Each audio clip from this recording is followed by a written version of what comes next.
चलिए आज अपने रोजमर्रा के कामकाज को देखने के एक बहुत ही अलग नजरिए को समझते हैं। क्या ये सब सिर्फ पैसे कमाने का एक जरिया है या फिर इसके पीछे कोई गहरा मतलब भी छिपा है? आइए इस सोच में थोड़ा और उतरते हैं।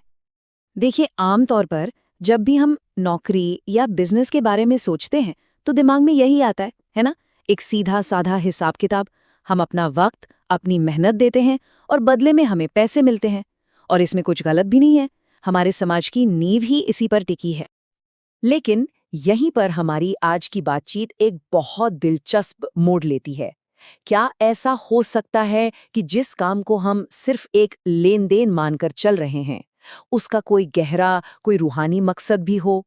यह सवाल ही हमें एक बिल्कुल नई दुनिया में ले जाता है। तो आइए इसी आइडिया को जरा खोल कर देखते हैं कि कैसे हमारा बिजनेस, हमारी नौकरी एक सबक बन सकती है। एक ऐसा सबक जो शायद हमें जिंदगी के कुछ बड़े सच सिखा जाए। ये जो लाइन है, ये वलीउल्लाह खान कासमी की है और सच कहूं तो ये इस पूरे सोच का दिल है। ये हमें चैलेंज करती है कि हम अपने काम को सिर्फ एक आर्थिक गतिविधि न समझें, बल्कि उसे एक आध्यात्मिक प्रैक्टिस की तरह देखें। इसका मतलब क्या हुआ? मतलब ये कि हर रोज जब कोई काम पर जाता है तो वो सिर्फ पैसे कमाने का एक मौका नहीं होता, बल्कि वो अपनी आस्था, अपने भरोसे को मजबूत करने का एक मौका भी होता है। ये सोच हमारे रोज के काम को एक बहुत ऊंचा मकसद दे देती है ना? अच्छा, अगर व्यापार एक सबक है तो फिर एक बहुत ही वाजिब सवाल उठता है, हमारी ज़रूरतें असल में पूरी कहाँ से हो रही हैं? क्या ये हमारी नौकरी है, हमारा बॉस या कोई और? मतलब हमारी रोजी रोटी का असली सोर्स क्या है? ये स्लाइड इस फर्क को बिल्कुल साफ कर देती है। एक तरफ है वो जो हम हमेशा से सोचते आए हैं कि हमारी आमदनी, हमारी नौकरी, बॉस या क्लाइंट्स पर टिकी है। लेकिन ये नजरिया कहता है कि ये सब तो सिर्फ माध्यम है, जरिया है। असली स्रोत तो कोई और है, वो है ईश्वर। इसे ऐसे समझिए, मान लीजिए आपको कहीं जाना है तो आप एक गाड़ी का इस्तेमाल करते हैं, है ना?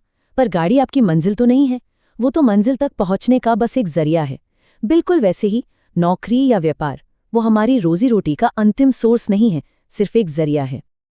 तो ठीक है, अगर देने वाला ईश्वर है तो फिर इस पूरी पिक्चर में हमारा क्या रोल है? क्या हमें बस हाथ पर हाथ धरकर बैठ जाना चाहिए? नहीं, बिल्कुल नहीं। चलिए देखते हैं कि हमारी जिम्मेदारी क्या है। यहाँ पर दो बहुत ही गहरी बातें हैं। पहली, इखलास यानी नीयत का साफ होना, काम के पीछे की मंशा का सच्चा और पाक होना। और दूसरी, कोशिश, मतलब अपनी तरफ से कोई भी कसर नहीं छोड़नी है, जी जान लगाकर मेहनत करनी है। और जब ये दोनों चीजें, सच्ची नियत और जबरदस्त मेहनत, मिल जाती है ना, तो फिर जो होता है उसे बरकत कहते हैं। मतलब आपके काम में एक ऐसी बढ़ोतरी होती है जो सिर्फ हिसाब किताब से समझ नहीं आती। काम सिर्फ काम नहीं रहता, एक इबादत बन जाता है। और सबसे बड़ी बात, नतीजों की फिक्र से आज़ादी मिल जाती है और सारा ध्यान प्रोसेस पर चला जाता है। चलिए अब आते हैं इस पूरी बातचीत के सबसे ज़रूरी और कह सकते हैं सबसे गहरे हिस्से पर, आज़ादी। इस नज़रिए से स्वतंत्रता का असली मतलब क्या है, और ये सिर्फ फाइनेंशियल फ्रीडम से कहीं ज़्यादा बड़ी बात है।